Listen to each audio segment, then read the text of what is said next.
The crimson sand of Arena Prime swirled in the artificial wind as hundreds of species gathered in the massive Colosseum. Marcus Chun stood at the edge of the preparation chamber, his simple black training clothes a stark contrast to the elaborate armor and ceremonial garments worn by the other contestants. At 19 standard years, he was the youngest participant in the Galactic Combat Tournament's 1,000-year history. The mockery had started the moment his transport ship docked at the station. Whispers followed him through the corridors, growing louder with each passing hour. The Zephyrians clicked their mandibles in amusement, their insectoid faces showing clear disdain. The towering Goliaths rumbled with deep laughter, their stone-like skin vibrating with mirth. Even the usually reserved crystalline collective seemed to shimmer with what could only be interpreted as cosmic humor. Look at the little mammal, hissed Vextar, a 7-foot-tall reptilian whose scales gleamed like emeralds in the arena's artificial sunlight. His forked tongue flicked out as he spoke, tasting the fear he expected to find in the air. Does he even know what weapons are? The comment drew cruel laughter from his companions. Vextar was a decorated warrior from the Serpentine Empire, veteran of 47 campaigns across the Outer Rim. His claws had torn through armor that could withstand plasma cannon fire. His reflexes were enhanced by military-grade neural implants. He represented everything the galaxy respected about combat prowess. Marcus said nothing. He had learned early in his journey that words rarely changed minds. Only actions mattered in the end. He checked his equipment one final time. Standard issue combat knife, basic energy shield generator, and a small plasma pistol that looked like a toy compared to the weapons carried by his competitors. The tournament had rules, of course. Each participant could bring 3 pieces of equipment. No explosives, no biological weapons, no artificial intelligence assistance. Beyond that, anything was permitted. Most species brought their finest military hardware, weapons that cost more than entire planetary defense budgets. Attention contestants. The announcement echoed through the preparation chambers in dozens of languages simultaneously. The universal translator ensured everyone understood, regardless of their native tongue. The first elimination round will commence in 10 standard minutes. Remember, this is combat to yield or incapacitation. Death is not required, but accidents may happen. Marcus closed his eyes and centered himself. He thought of Earth, of the small farming community where he had grown up. His grandmother's voice echoed in his memory. Strength isn't about the size of your muscles, boy. It's about the size of your heart and the sharpness of your mind. The other contestants were already forming alliances. The Zephyrians buzzed among themselves, their 4 arms gesticulating rapidly. The Goliaths stood in a tight formation, their massive frames creating an intimidating wall of muscle and stone.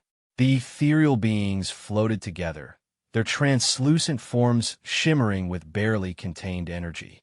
Then there were the Korthak. Marcus had studied every species that would be participating in the tournament, but the Korthak demanded special attention. They were the galaxy's most feared warriors, bred for combat on a world where survival required constant violence. Their society was built entirely around martial prowess. To become a Korthak warrior meant surviving trials that would kill members of most other species. Zarth, the Korthak champion, stood alone in the center of the preparation area. She was 8 feet tall, her muscular frame covered in chitinous plates that served as natural armor. Her 4 arms each ended in razor-sharp claws that could slice through steel. Her head was elongated, with multifaceted eyes that could track movement in all directions simultaneously. Most intimidating of all were the bone spurs that protruded from her shoulders and elbows, weapons that had been honed through countless battles. She had never been defeated in single combat. Her victories were legendary, even among her own people. Zarth had killed a void leviathan with her bare claws. She had single-handedly held a mountain pass against an army of 10,000 enemies. Her name was spoken in whispers across a dozen star systems. And she was looking directly at Marcus. Her multifaceted eyes fixed on him with an intensity that made several nearby contestants step back involuntarily. Marcus met her gaze steadily, refusing to show the fear that was trying to claw its way up from his stomach. He had faced bullies before, though none quite this large or equipped with natural weapons. The small one has courage, at least, Zartich said, her voice carrying easily across the chamber. Korthak vocal cords were designed to communicate over the screaming winds of their homeworld. It does not cower like the others. Courage won't help it when the fighting begins, Vextar interjected. Humans are weak. Their bones break easily. Their skin tears like paper. They have no natural weapons, no enhanced abilities. They're barely above the animals they evolved from. Zartich's head turned toward the reptilian with glacial slowness. And yet this human stands here in the greatest combat tournament in the galaxy, while you merely talk. The temperature in the chamber seemed to drop several degrees. Vextar's scales rippled with suppressed rage, but he was not foolish enough to challenge a Korthak directly. Not yet. Not until the tournament officially began. Marcus used the moment of tension to study the arena layout that was being projected on the chamber walls. The first round would take place in a simulated asteroid field, with low gravity and multiple levels of metallic platforms connected by narrow bridges. It was a three-dimensional battlefield that would favor species with enhanced mobility or flight capabilities. The timer continued its countdown. Other contestants were making final preparations, checking weapons, adjusting armor, performing rituals specific to their cultures. A group of energy wraiths flickered in and out of visible spectrum, testing their natural phasing abilities. The Hive Collective members synchronized their movements, practicing coordinated attacks. Marcus did 50 push-ups. The simple exercise drew more mockery from the assembled warriors. Push-ups seemed primitive, almost quaint, compared to the advanced preparation techniques being employed around the chamber. But Marcus wasn't trying to impress anyone. He was warming up his muscles, increasing blood flow, preparing his body for combat in the most basic way possible. Look, it trains like an animal, laughed one of the ethereal beings, its voice like crystalline chimes. No technology, no enhancement, just crude, physical motion. Perhaps it doesn't understand the level of competition it faces, suggested a Hive Collective drone. Its species may lack the cognitive capacity to comprehend the danger. Marcus finished his exercise and stood slowly. He walked to the equipment check station where an automated scanner verified that his gear met tournament regulations. The scanner's mechanical voice announced his loadout to the chamber. Contestant designation, Human Marcus Chun. Equipment, Grade 7 Combat Knife, Personal Energy Shield Generator, Class 3 Plasma Sidearm. All equipment within regulation parameters. The announcement was met with more laughter. Grade 7 was considered basic training equipment by galactic standards. Most contestants were carrying Grade 15 or higher rated gear. Class 3 plasma weapons were what security guards used to break up bar fights. The energy shield generator he carried was the kind sold in civilian markets for personal protection. Did he buy his equipment at a toy store?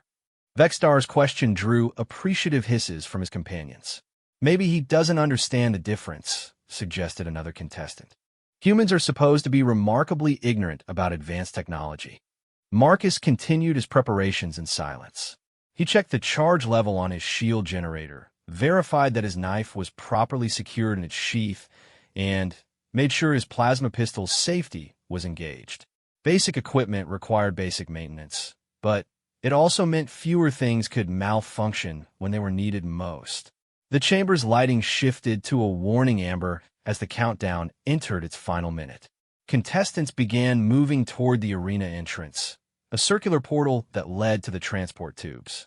The tubes would carry each fighter to a random starting position within the asteroid field, ensuring that no one gained an early positional advantage. 30 seconds to combat initiation. The announcement echoed through the chamber. Marcus joined the line of contestants, moving toward the portal. He found himself directly behind a massive Goliath whose stone-like skin was covered in intricate carved patterns. Each carving represented a victory in battle, and there were hundreds of them covering the giant's body. You should withdraw now, little mammal, The Goliath rumbled without turning around. His voice sounded like an avalanche in slow motion. This competition is for real warriors, not children playing at war.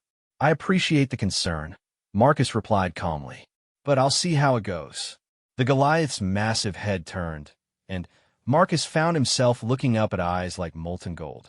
Your death will not be on my conscience, human. I have warned you. Understood. The portal activated with a sound like reality tearing.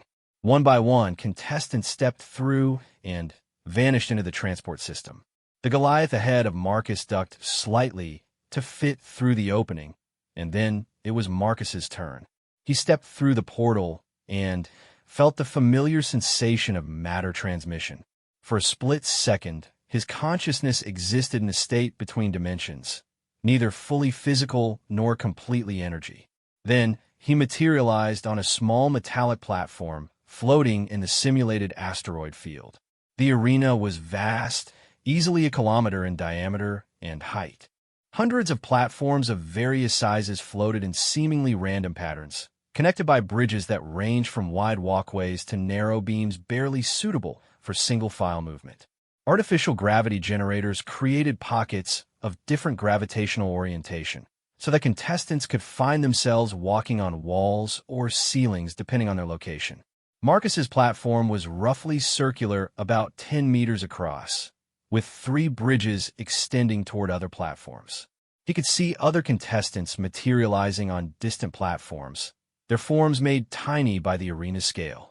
The lighting was designed to simulate the environment of an actual asteroid field, with harsh directional illumination creating sharp shadows and leaving vast areas in near darkness. A holographic timer appeared in the center of the arena, visible from every angle. 60 seconds until combat could begin. During this preparation time, contestants could move freely but could not engage with each other. It was a chance to scout positions, plan strategies, and prepare for the chaos that would follow. Marcus moved to the edge of his platform and looked down. Far below, he could see the arena floor, a maze of larger platforms and obstacles that would serve as the final battleground for survivors of the upper levels. The sight was dizzying even for someone accustomed to zero-gravity environments. He activated his energy shield generator and felt the familiar tingle of the protective field forming around his body.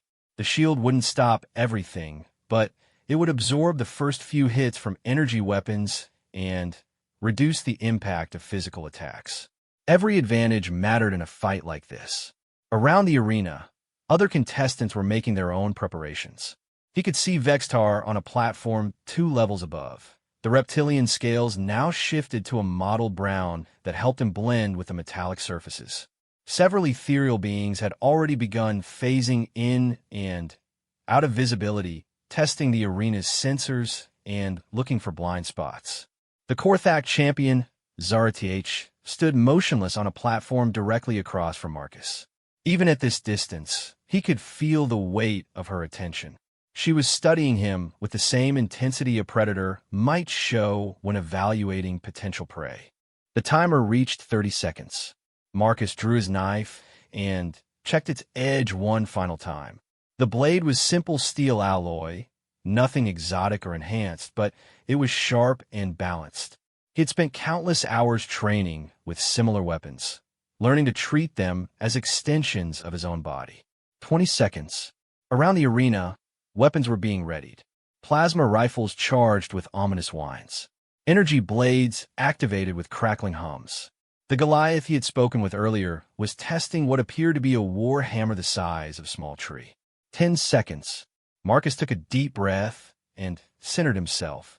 In his mind, he could hear his old instructor's voice. Combat is 90% mental preparation and 10% execution. If your mind is ready, your body will follow. 5 seconds. The arena fell silent except for the humming of various weapons and shield generators. Every contestant was focused, ready, waiting for the moment when civilized behavior would be temporarily suspended in favor of control violence. The timer reached 0 and disappeared. For a heartbeat, nothing happened. Then, chaos erupted across the arena as over 200 contestants began their battle for survival. Plasma bolts streaked through the air like deadly fireworks. Energy blades clashed with metallic shrieks. The sound of running feet echoed from dozens of platforms as warriors sought advantageous positions or engaged in immediate combat. Marcus remained on his starting platform for several seconds, observing the initial patterns of combat. This was one advantage of being underestimated. No one considered him enough of a threat to target immediately. They were all focused on the opponents they perceived as dangerous. A Zephyrian landed on his platform with a flutter of gossamer wings, its four arms wielding energy weapons that crackled with stored power. The insectoid face showed smug confidence as it raised its weapons toward the young human. Nothing personal, mammal, it buzzed. But eliminating the weak first is simply efficient strategy. Marcus moved. The knife left his hand in a perfect arc, spinning end over end across the 5 meters separating him from the Zephyrian. The blade struck the energy weapon in the creature's lower right hand, disrupting the power cell and causing the weapon to explode in a shower of sparks. Before the Zephyrian could react, Marcus was already moving again. He closed the distance in 3 quick steps, his plasma pistol appearing in his hand as if by magic. The weapon discharged twice at point-blank range, overloading the alien's personal shields. The Zephyrian tried to bring its remaining weapons to bear, but Marcus was inside its reach now. He grabbed the creature's wounded arm and used its own momentum to send it spinning toward the edge of the platform. The Zephyrian's wings buzzed frantically as it tried to regain balance, but it was too late. It tumbled off the platform and triggered its emergency beacon, automatically eliminating itself from the competition. The entire engagement had taken less than 10 seconds. Marcus retrieved his knife and checked his surroundings. Several nearby contestants had paused in their own battles to watch the brief fight. He could see surprise on their faces, quickly followed by wariness. The weak human had just eliminated a veteran Zephyrian warrior with embarrassing ease. "Impressive," a voice said behind him. Marcus spun, his pistol half raised, then stopped. Zara-TH stood at the far end of his platform, having crossed the distance without making a sound. Her 4 arms hung loosely at her sides, claws extended, but not in an attacking position. "You move well for a mammal," she continued, her multifaceted eyes fixed on his face. "That was a clean elimination." "Thank you," Marcus replied, keeping his weapon lowered but ready. He had no illusions about his chances against the Korthak champion in direct combat. "The others underestimate your species," Zara-TH observed. "They see weakness where they should see efficiency. You waste no motion, carry no unnecessary weight, rely on skill rather than technology." Around them, the battle continued to rage. Explosions echoed from other platforms as contestants eliminated each other with spectacular displays of firepower. But this small section of the arena had become an island of relative calm, 2 warriors sizing each other up. "Your people interest me," human Marcus Chun, Zara-TH said. "I've studied the reports from the border conflicts. Humans fight differently than other species. You adapt quickly. You use unconventional tactics. You refuse to surrender even when defeat seems certain." "We're stubborn," Marcus agreed. Zara-TH's head tilted slightly, a gesture that might have indicated amusement among her people. "Yes, stubborn. This is not a weakness, despite what others believe."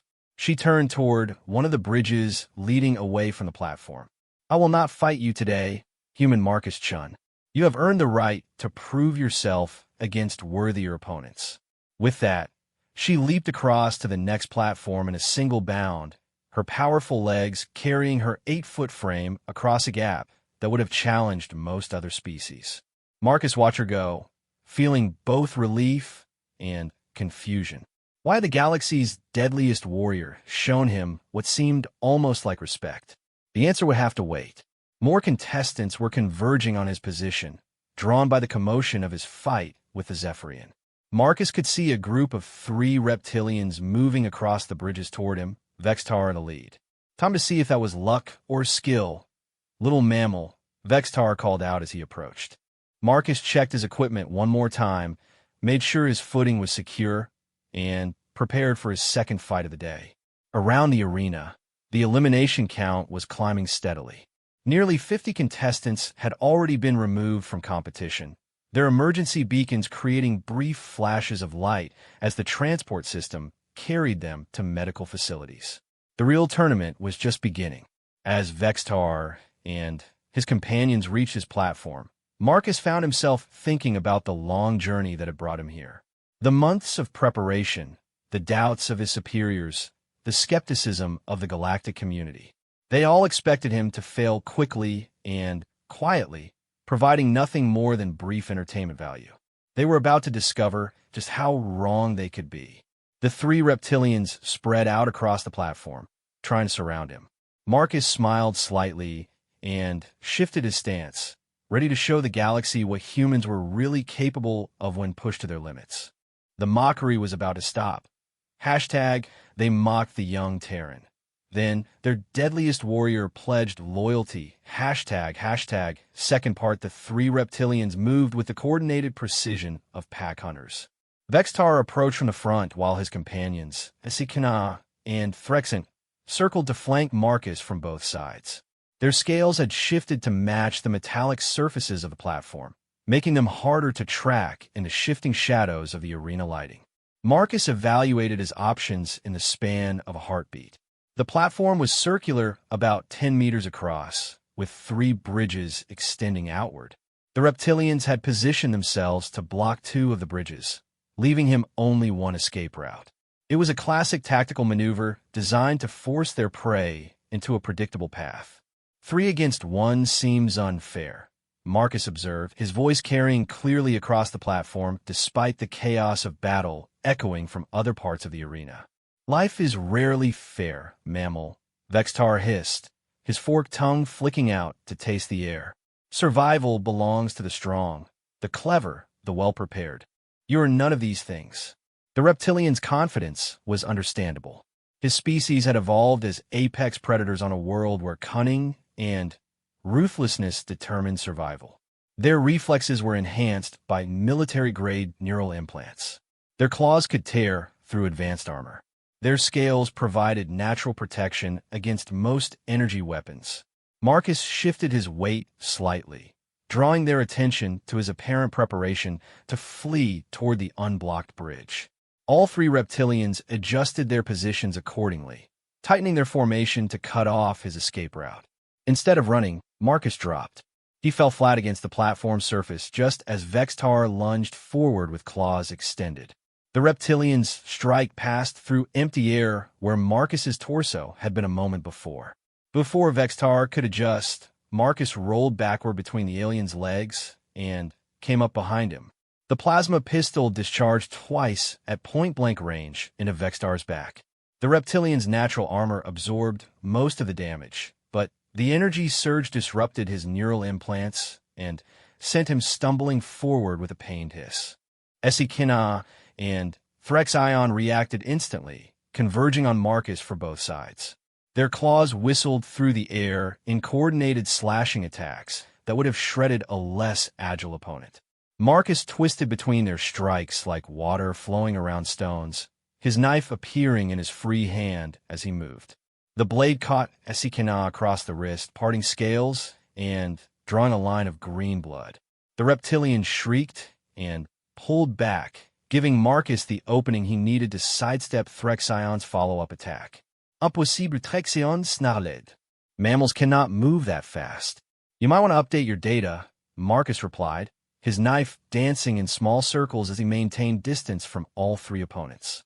Vextar was recovering from the neural disruption, his implants slowly coming back online. Scales rippled across his back where the plasma bolts had struck, but the damage appeared to be mostly superficial.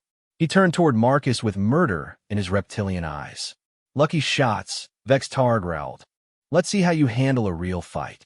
The 3 reptilians attacked in perfect synchronization, their movements coordinated by quantum communicators built into their neural implants. It should have been an overwhelming assault, impossible for any single opponent to counter effectively. Marcus had been counting on exactly that kind of thinking. Instead of trying to defend against all three simultaneously, he threw himself directly at Vextar in what appeared to be a suicidal charge. The reptilian leader raised his claws to meet the attack, confident that superior reach and natural weapons would end the fight quickly. At the last second, Marcus dropped into a sliding tackle that took Vextar's legs out from under him. The reptilian crashed to the platform surface with a bone-jarring impact that rattled his remaining functioning implants.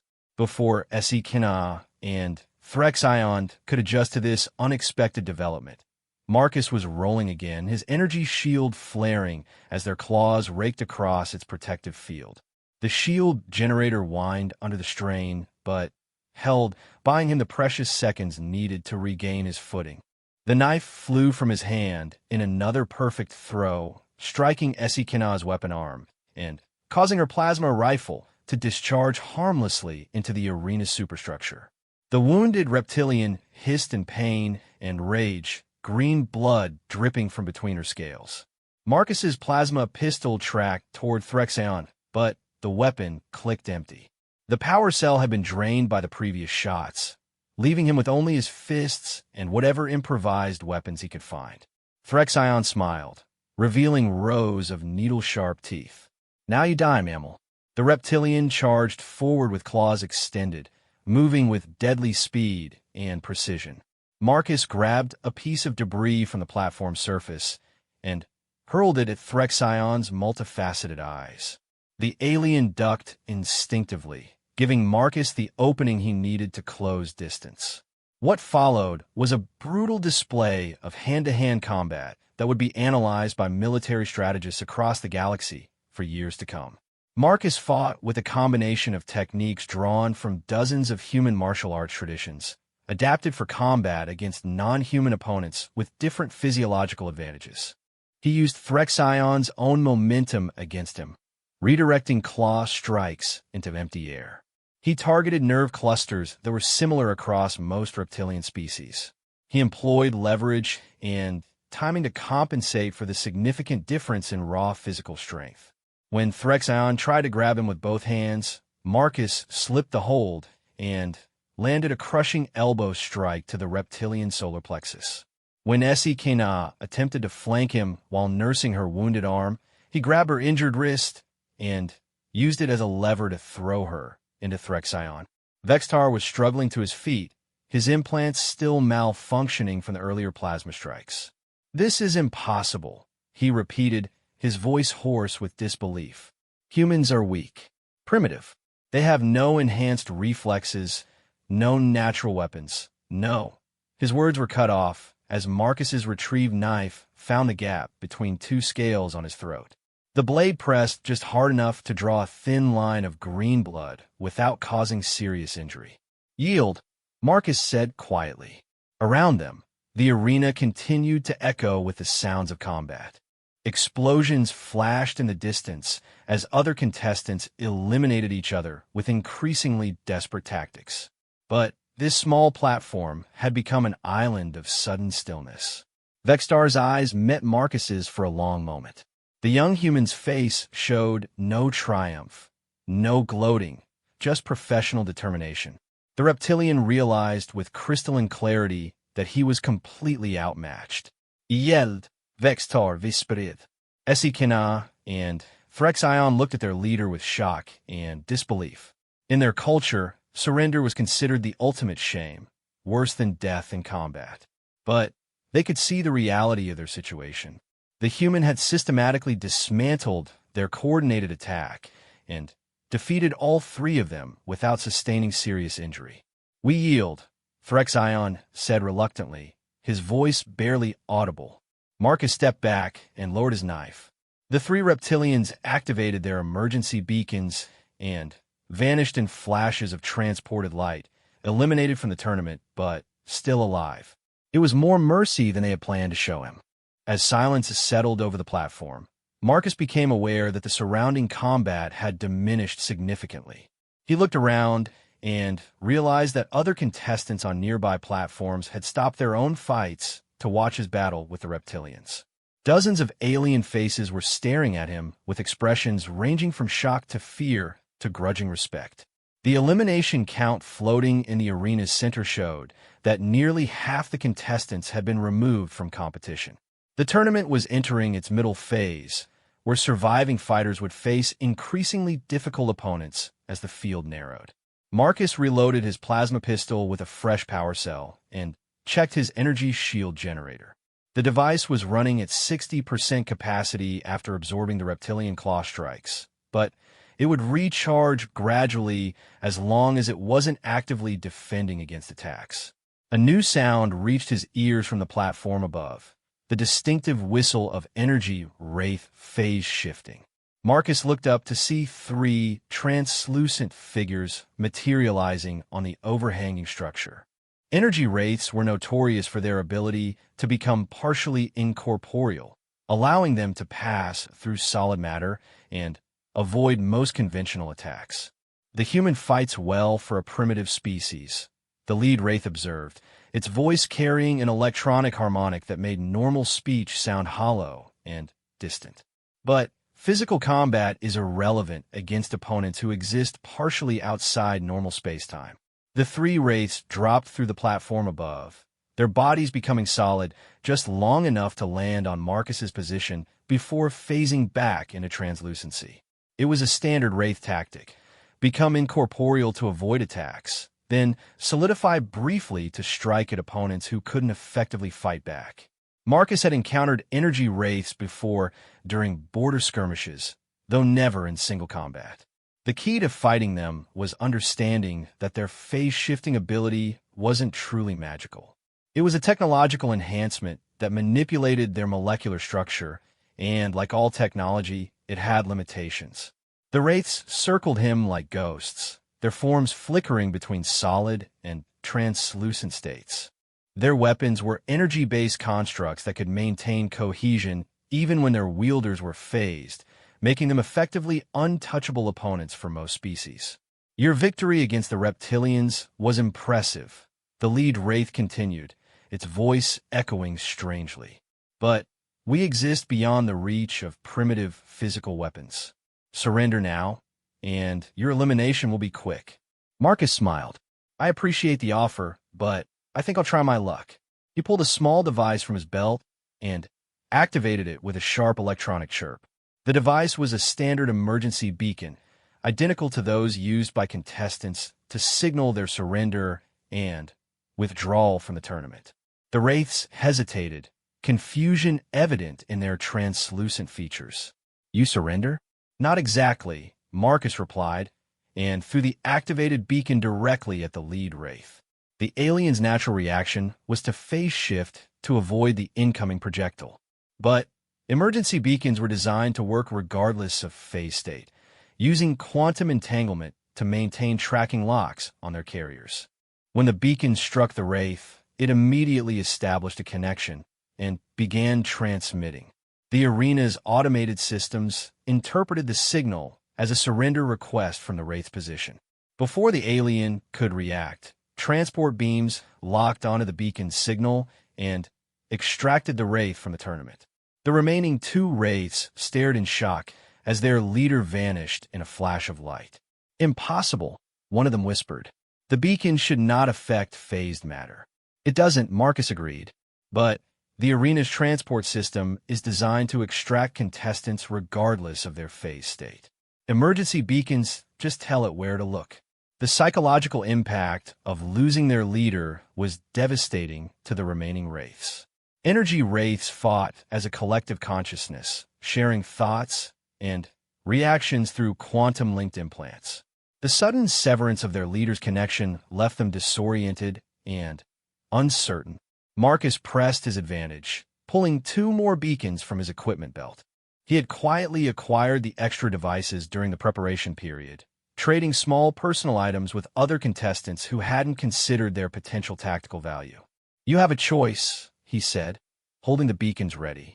Continue fighting and risk an embarrassing elimination, or withdraw voluntarily with your dignity intact. The 2 wraiths exchanged glances that somehow managed to convey complex emotions despite their translucent features. They had come into this fight confident in their technological superiority, only to be outmaneuvered by a human using their own tournament rules against them. "We withdraw," the first Wraith said quietly, activating its own emergency beacon.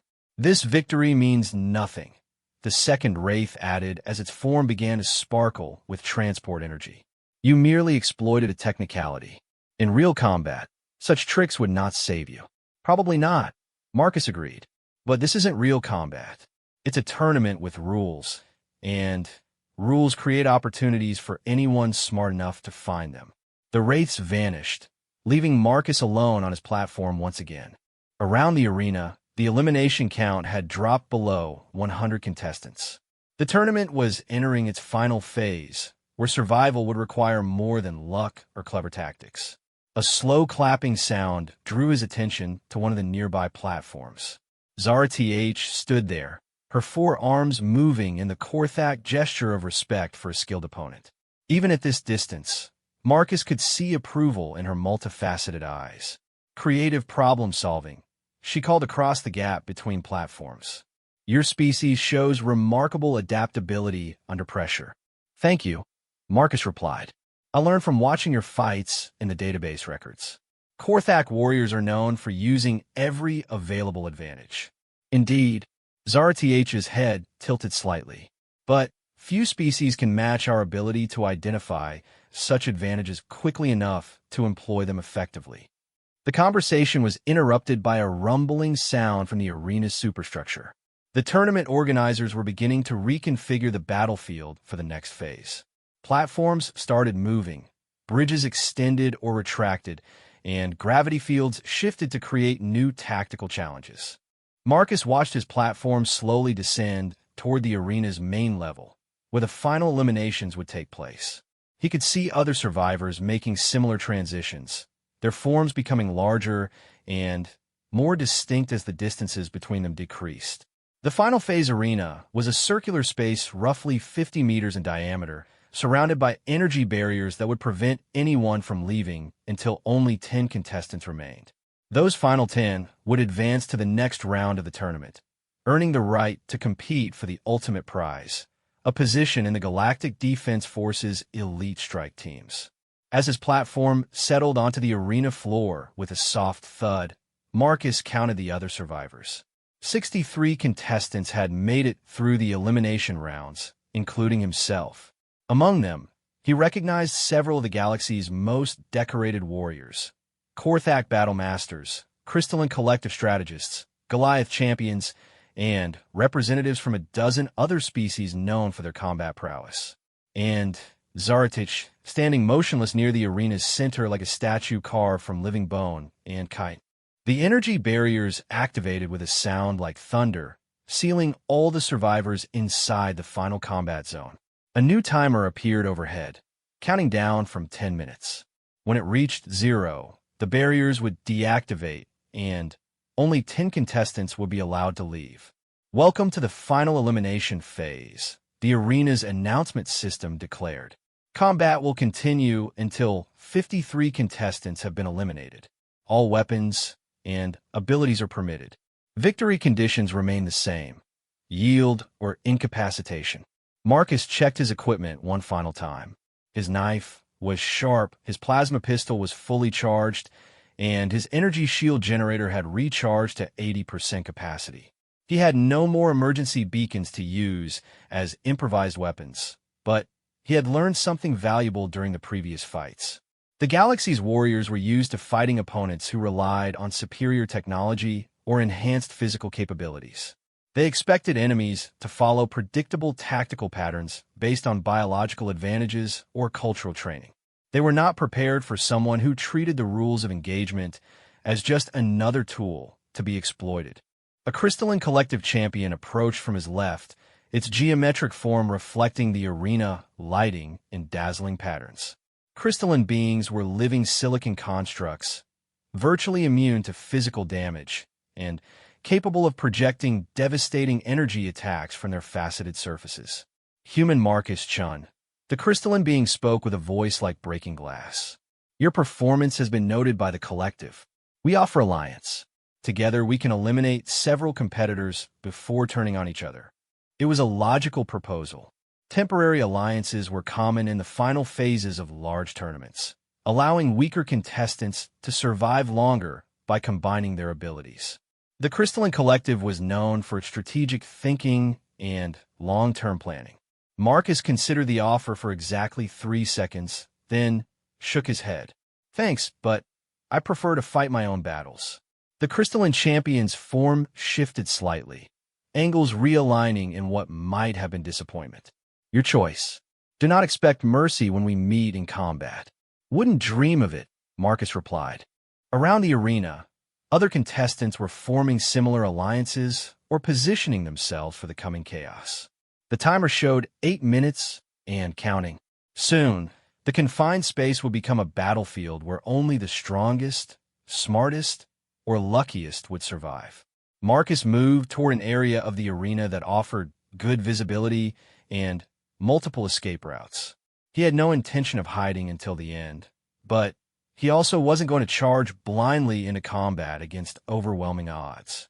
As he settled into position, he noticed Zara-TH watching him from across the arena. The Korthak champion had not moved from her central location, seemingly content to let other contestants come to her. Her reputation was such that none of the current survivors seemed eager to test their skills against her directly. The timer reached 5 minutes. Several smaller fights had already broken out as contestants eliminated obvious threats or settled old grudges. The arena echoed with the sounds of combat, energy weapons discharging, metal clashing against chitin, and the electronic beeps of emergency beacons signaling eliminations. Marcus remained in his chosen position, watching and learning. Each fight revealed information about tactics, capabilities, and weaknesses that might prove useful later. He had already identified several potential opponents whose fighting styles would be vulnerable to his unconventional approach. 3 minutes. The elimination count was dropping rapidly as contestants fought with increasing desperation. Alliance agreements dissolved as quickly as they had been formed when survival instincts overwhelmed strategic thinking. 2 minutes.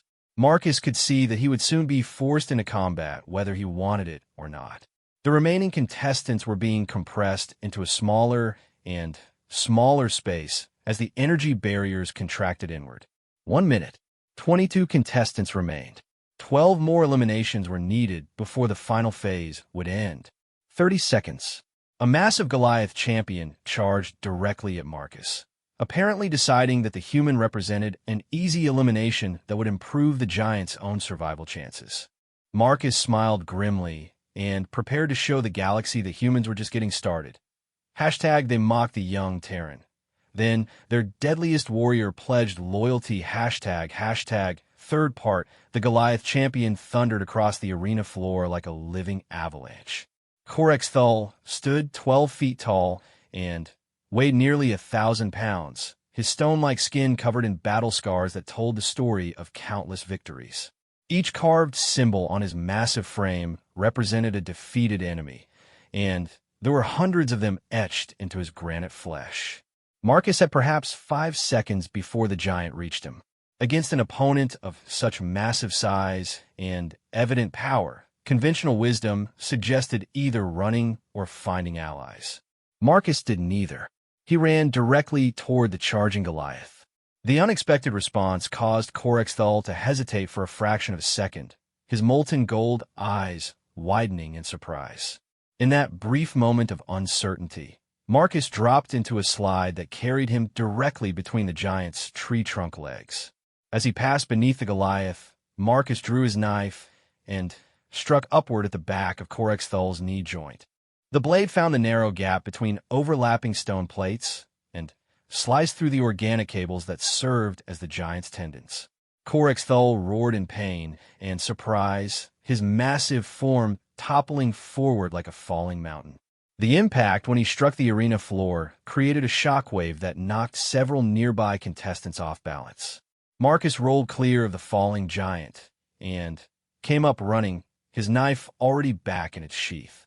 Behind him, Korexthal was struggling to rise, but his damaged leg could no longer support his enormous weight properly. "Impossible," the Goliath rumbled, his voice like grinding stone. My hide is stronger than starship armor. Your primitive blade cannot penetrate. It doesn't have to. Marcus called back without slowing down. I just had to find the right spot. The young human's tactical analysis had been flawless. Goliaths were indeed nearly invulnerable to frontal assault, but their joints required flexibility, which meant thinner armor protection. A precise strike at the right angle could disable even the largest opponent. Other contestants who had paused to watch the brief engagement were staring at Marcus with newfound wariness. The human had just single-handedly eliminated one of the tournament's most feared competitors in less than 10 seconds. Zarath's multifaceted eyes tracked Marcus's movement across the arena. The Korthak champion's head tilted slightly in what might have been approval. Around her, several other contestants were giving both warriors a wider berth, unwilling to risk engagement with either the legendary champion or the human who was rapidly proving himself to be far more dangerous than anyone had anticipated. The timer showed 30 seconds remaining. 18 contestants were still active, meaning 8 more eliminations were needed before the final phase would conclude. Marcus assessed the remaining competition as he moved. The Crystalline Collective champion was engaged in a spectacular light show with 2 energy wraiths, their energy projections creating a deadly fireworks display that was gradually overwhelming both opponents. A pack of Hive Collective drones was systematically eliminating isolated contestants through coordinated attacks.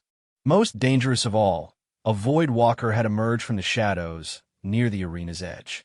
Void Walkers were rare even by galactic standards, beings who existed partially outside normal reality and could manipulate space-time to devastating effect. This one appeared to be female by human standards, though alien physiology made such distinctions uncertain. She stood 7 feet tall, her form seeming to absorb light rather than reflect it. Where other species had eyes, she had swirling pools of absolute darkness that suggested depths far greater than should have been possible. Her movements were fluid in a way that defied physical laws, as if she was swimming through reality rather than walking across solid ground. The small human shows promise, the Void Walker observed, her voice carrying harmonics that seemed to come from impossible directions. But he has not faced a true challenge yet. Marcus found himself the focus of her attention, those impossible dark eyes fixed on him with predatory interest. He had studied Void Walkers during his tournament preparation, but the academic knowledge felt inadequate when facing one in person. Void Walkers could fold space to appear instantly at any location within their perception range. They could phase portions of their bodies outside normal reality, making them effectively untouchable. Most terrifyingly, they could create localized gravity wells strong enough to crush opponents or dimensional rifts that could tear enemies apart at the molecular level. You interest me, young mammal, the Void Walker continued, beginning to circle Marcus with movements that left afterimages in the air. Your species fights with imagination rather than power. This is refreshing. The timer showed 15 seconds. Around them, combat was intensifying as the remaining contestants fought desperately for the final spots.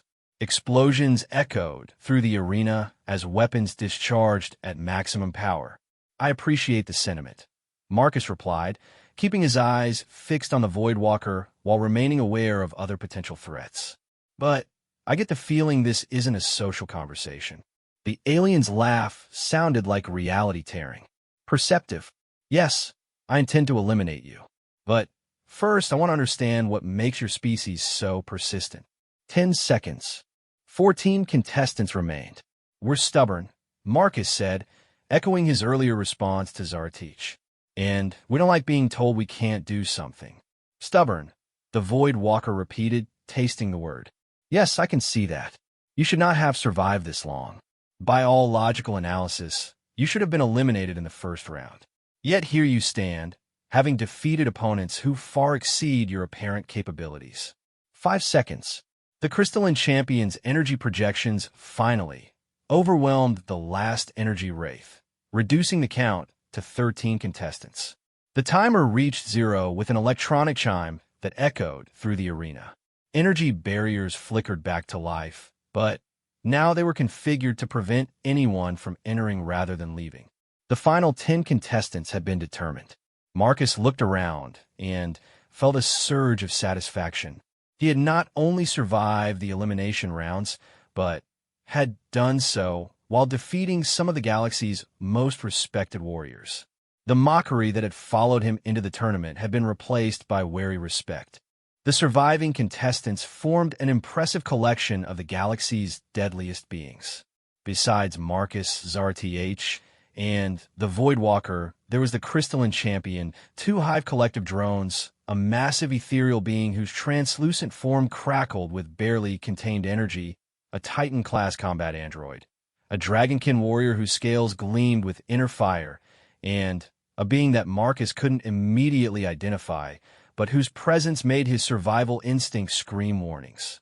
Congratulations to our final 10 contestants, the arena's announcement system declared. You have earned the right to compete in the championship rounds. Transportation to the next venue will commence in 60 standard minutes. Please use this time to rest and prepare for the challenges ahead. Medical drones descended from the arena ceiling, offering healing services to contestants who had sustained injuries during the elimination rounds. Energy recharge stations rose from the floor, providing power for depleted equipment. Food and water dispensers activated, offering sustenance for species with biological needs. Marcus accepted medical attention for several minor cuts and bruises, then moved to one of the recharge stations to top off his energy shield generator. Around him, the other survivors were making similar preparations or engaging in quiet conversations. The Void Walker approached him as he waited for his equipment to charge. Up close, her alien nature was even more apparent. Her skin seemed to absorb photons, creating a nimbus of darkness that made it difficult to focus on her exact outline. "You fight well for a primitive species," she said, her voice carrying undertones that suggested vast distances. "But the championship rounds will be different. Individual combat, best of 5 matches, against opponents who have survived similar tournaments before." "I figured it would get harder," Marcus replied. "But thanks for the warning." "It is not a warning," the Void Walker clarified. "It is professional respect. You have earned a right to know what you face." She extended something that might have been a hand, though it seemed to exist in too many dimensions simultaneously. "I am Xterra, Walker of the Void between stars. In my culture, worthy opponents are acknowledged before they are destroyed." Marcus clasped the offered appendage, feeling a strange, tingling sensation as his fingers made contact with hers. "Marcus Chun from Earth. In my culture, we usually try to avoid the destroying part." Nixtera's laugh created small ripples in local space-time. "Yes, I have studied your species' approach to conflict resolution. Diplomacy before warfare, negotiation before destruction. It is a curious philosophy for creatures who fight so effectively. We prefer to save the fighting for when it really matters," Marcus explained. "Like now." Indeed, Nixtera's impossible eyes seemed to look through him rather than at him. "Tell me, human Marcus Chun, what drives you to compete in this tournament? Glory? Wealth? The desire to prove your species' worth?" Marcus considered the question seriously. It was one he had asked himself many times during the months of preparation that had brought him here. "When I was growing up," he said slowly, "there was a kid in my community who was smaller than everyone else. Weaker. Different. The other kids picked on him constantly, made his life miserable just because they could."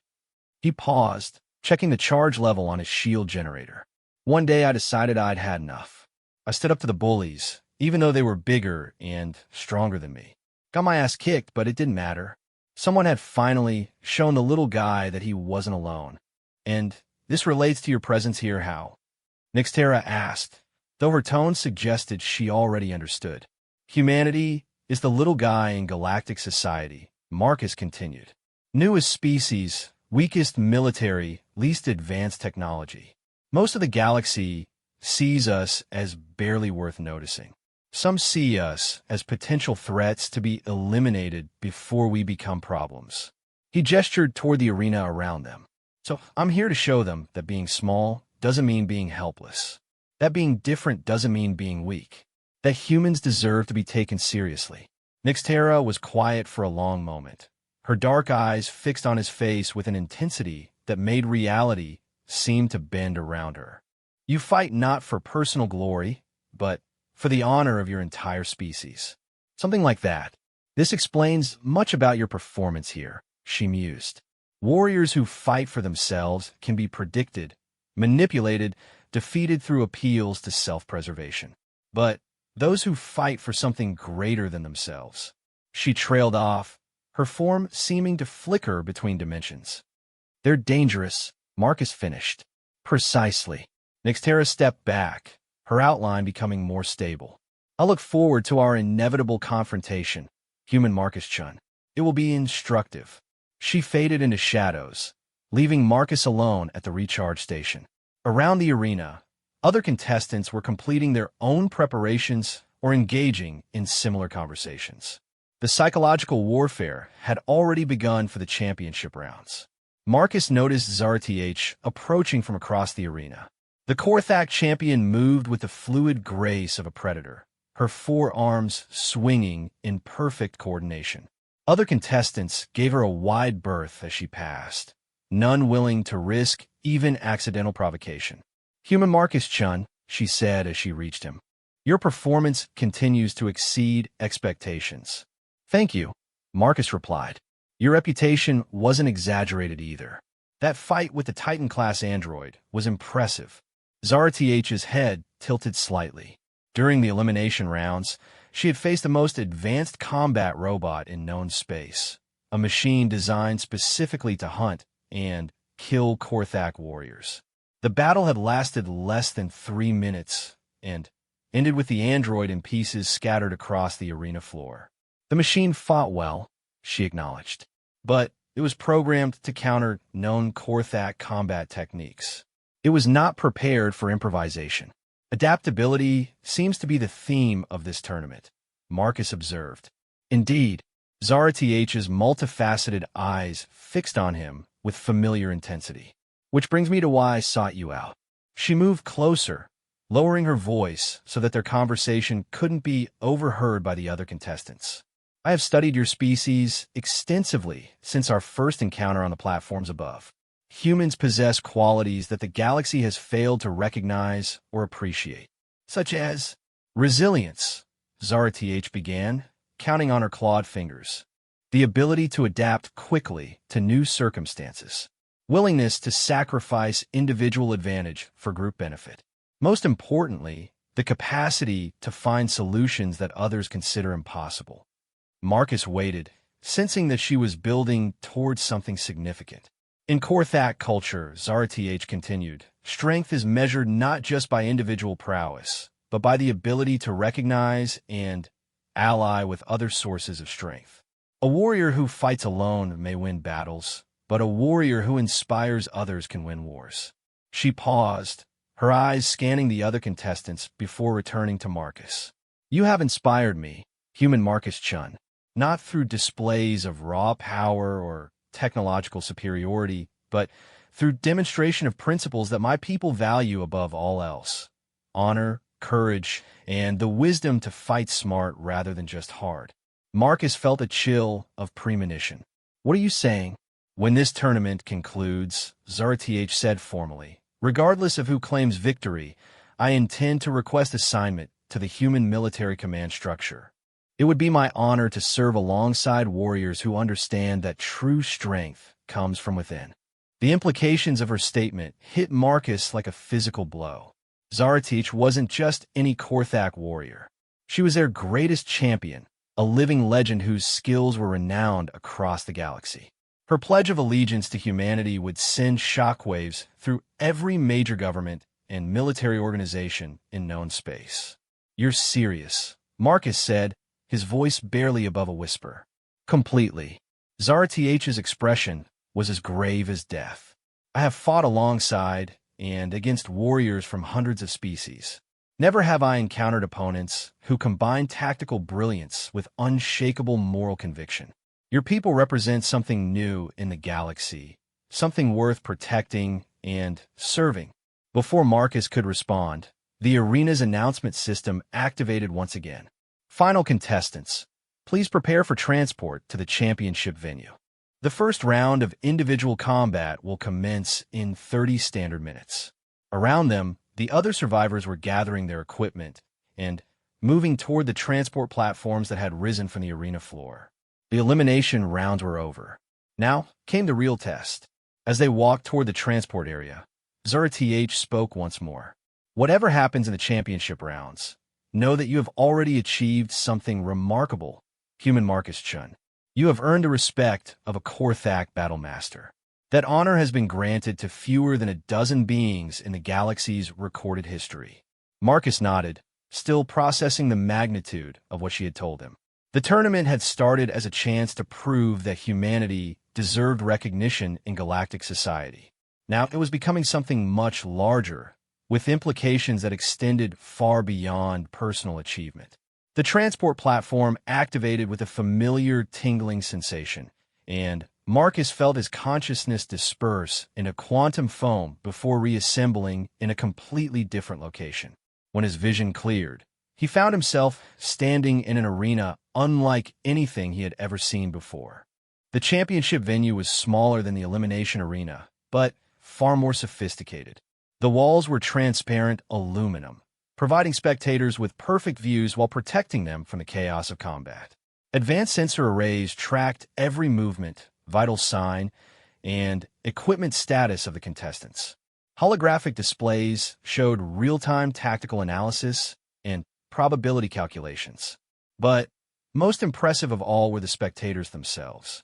The viewing areas were filled with representatives from every major species and government in known space. Marcus could see human diplomats sitting beside Korthak war chiefs, crystalline collective analysts next to ethereal philosophers, and dozens of other beings whose presence indicated the tournament's true importance. This wasn't just entertainment. It was a demonstration of military capability, a chance for each species to showcase their finest warriors before the galaxy's most influential decision-makers. And somehow, a 19-year-old human from a farming community had made it to the final rounds. As Marcus surveyed the assembled spectators, he caught sight of a familiar face in the human delegation. Admiral Sarah Chun, his grandmother, sat in the front row of the human viewing section. Her weathered features showed pride mixed with concern as she watched her grandson prepare for the greatest challenge of his life. She had been the one to recommend him for the tournament when the selection committee was looking for a human representative. She had trained him in the principles of combat and leadership that had carried him this far. Now she was here to witness the culmination of years of preparation. Marcus touched the small communicator on his collar, opening a brief channel to the human delegation. "Hello, grandmother." "Hello, Marcus." Admiral Chin's voice came back clear and proud. "You've done well so far. Better than any of us dared hope. The hard part's just beginning." "Yes," she agreed. "But remember what I taught you. Strength isn't about the size of your muscles. It's about the size of your heart and the sharpness of your mind." The communication channel closed as arena officials began announcing the championship bracket. Marcus would face 5 opponents in single combat, best-of-5 format. Victory required winning 3 matches. Defeat meant elimination and the end of humanity's first serious bid for recognition in galactic military circles.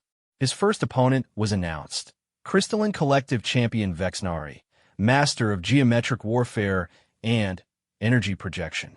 As Marcus walked toward the combat zone, he could feel the weight of expectations from every human in the galaxy resting on his shoulders. The mockery that had followed him into the tournament had been replaced by something far more precious: hope. The galaxy was about to discover what humans were truly capable of when their backs were against the wall.